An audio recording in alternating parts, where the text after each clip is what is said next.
लगातार पहलगाम में हुए हमले की हर तरफ निंदा हो रही है और जो अब वहां पर मारे गए हैं, मतलब हमले में जो शहीद हुए हैं उनको शहीद का दर्जा दिया गया है। अब देखिए, इन शहीदों के शव को भारत लाया जा मतलब दिल्ली लाया गया है और ये तस्वीरें बेहद दुखद ये तस्वीरें रोती बिलखती आप समझ पा रहे होंगे। एक पत्नी के लिए कितना मुश्किल हो जाता है। बताया जा रहा है कि नेवी ऑफिसर 26 साल की इनकी उम्र थी, हाल ही में शादी हुई थी, 6 दिन भी नहीं हुए शादी को, हनीमून पे गए थे और हमला हो जाता है। आप दर्द को सुनिए,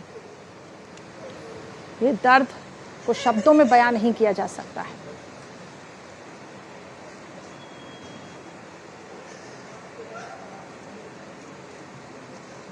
तो कितना मुश्किल होगा अपने सामने अपने पति को यूं जाता देख, अपने सामने अपने पति को गोली लगता देख। सपने में भी नहीं सोचा होगा कि शादी के बाद ये दिन भी देखना पड़ सकता है। थोड़ा साहस करते हुए जय हिंद, शहीद का दर्जा यहाँ पे दिया गया है। लेकिन ये नेवी ऑफिसर बताए जा रहे हैं, 26 साल की इनकी उम्र है और उनकी पत्नी, और आंखों में वो दर्द, वो पीड़ा, इन आंसुओं का बदला, इस शहादत का बदला लिया जाएगा। हर तरफ यही पुकार है कि इन आतंकियों का खात्मा करिए। जैसे इन्होंने मारा है, इनको भी इनके बिल में घुस के ऐसे ही मारना चाहिए। सबकी आंखें इस वक्त नम हैं, दिल झकझोर कर दर्द देने वाली तस्वीरें कल सामने आई। एक के बाद एक ऐसे वीडियो सामने आए, सबकी अपनी अपनी कहानियां।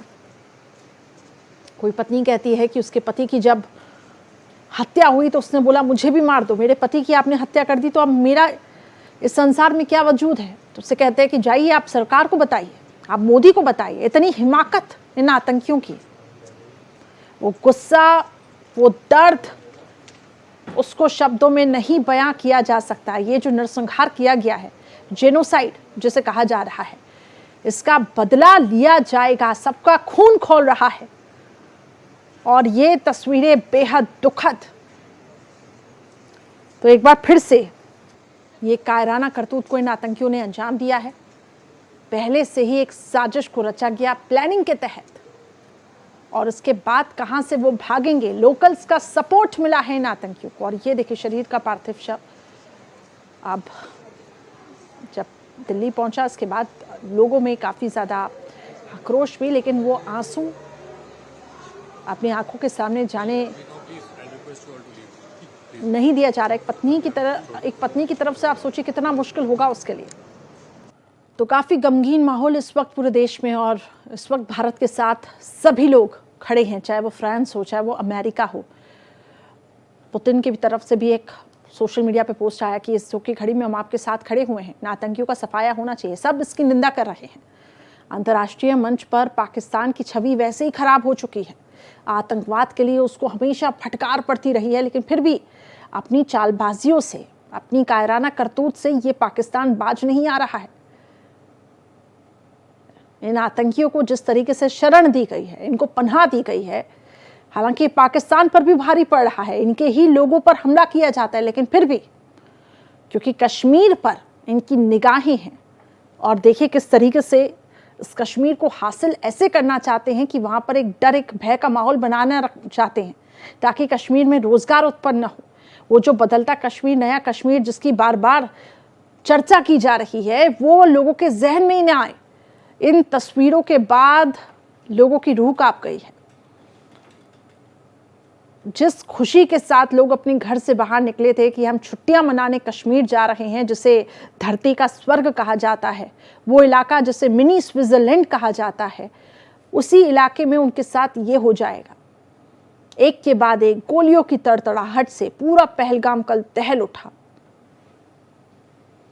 प्रोटेस्ट होते हैं, कैंडल मार्च होती है, लेकिन इसके बाद सब इन घटनाओं को भूल जाते हैं। फिर इसके बाद स्टेटमेंट आता है कि कश्मीर में अब शांति बहाल हो रही है, लेकिन कैसे? जब तक ये टारगेट किलिंग की घटनाएं नहीं रुकेंगी, जब तक इन टूरिस्टों को मारने से रोका, इन आतंकियों को नहीं जाएगा।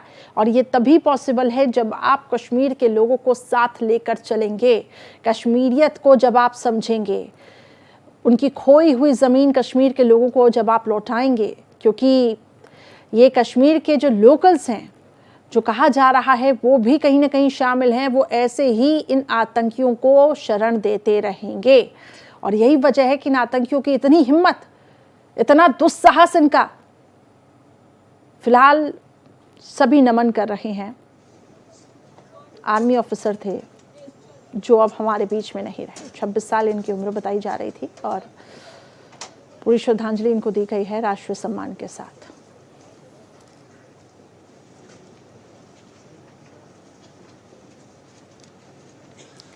तो नेवर फॉरगेट नेवर फॉरगिव वाली नीति के साथ अब भारत आगे बढ़ेगा। और ये सीएम रेखा गुप्ता को भी आप देख पा रहे होंगे, शहीद की पत्नी का ढांढस बढ़ाते हुए और हौसला बढ़ाते हुए। सरकार हालांकि साथ तो है, सरकार कह रही है कि हम आपके साथ खड़े हैं और इस नुकसान की भरपाई नहीं हो सकती, लेकिन इतना विश्वास दिलाया जा सकता है कि इन आतंकियों का हम खात्मा करेंगे। और वो कोशिशें लगातार जारी, काउंटर अटैक की कोशिशें लगातार इन सरकार की तरफ से कहा जा रहा है कि हम इन आतंकियों को मार गिराएंगे, इनका हम खात्मा करेंगे। इन तस्वीरों को देखकर सबकी आंखें भर आई है आज, और सभी हिंदुस्तानी की खून खौल रहा है कि आखिर एक बेटी से, एक पत्नी से आपने उसके पति को छीन लिया, एक माँ से आपने उसके बेटे को छीन लिया, वो सहारा था अपने परिवार का, आपने उसको छीन लिया, उसकी मांग जो हाल ही में भरी थी और अब वो उजड़ गई। ये देश इंसाफ मांग रहा है, ये देश मांग रहा है कि आपने जो लहूलुहान किया है पहलगाम को, जहाँ पे जिसे धरती का स्वर्ग कहा जाता है, जहाँ पे शांति है, अमन है, आपने उसी पहलगाम को हिला के रख दिया है गोलियों की तड़तड़ाहट से। और इसके बाद आप छाती पीट रहे हैं और ये बता रहे हैं कि आपने जो किया है वो देखिए, कश्मीर में ऐसा ही होगा।